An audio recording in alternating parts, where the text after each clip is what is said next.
Скопје располага со половина од потребниот капацитет на кадар во противпожарните единици. Во моментов има 200, а според закон треба да има 400 пожарникари, вели командирот на бригадата за противпожарна заштита во Скопје Звонко Томески, на настанот за одбележување 190 години од формирањето на првата противпожарна единица во Македонија. Градоначалникот на Скопје Орце Ѓоргиевски најави дека до крајот на годината ќе се вработат 40 нови пожарникари. Моментално бригадата брои 213 вработени, бидејќи ние покриваме и дел од овие општините кои гравитираат околу градот, 384.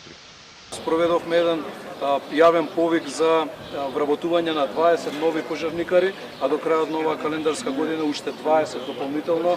Најмалку ќе бидат вработени, што значи дека и оној дел на недостатоци на пожарникари полека, но сигурно ќе го пополнуваме. Ѓоргиевски информираше и дека управниот одбор на ЗЕЛС донел одлука за формирање противпожарен кризен штаб за побрза и поефикасна координација меѓу општините во текот на предстојниот летен период при евентуални пожари. Најави и дека целосно ќе се реновира пожарниот дом во Скопје до крајот на годината. Создававме кризен штаб, како што споменавте вие, кој што кризен штаб ќе делува на региони, да бидеме подготвени, но и во секое време да знаеме која општина каде ќе треба, ако не дај Боже се случи пожар, да биде подготвена за да интервенира, да не губиме време во организација. На настанот беше демонстрирана показна вежба од страна на пожарникарите, а внимание привлече гестот на еден од пожарникарите кој јавно ја запроси својата девојка пред колегите и присутните.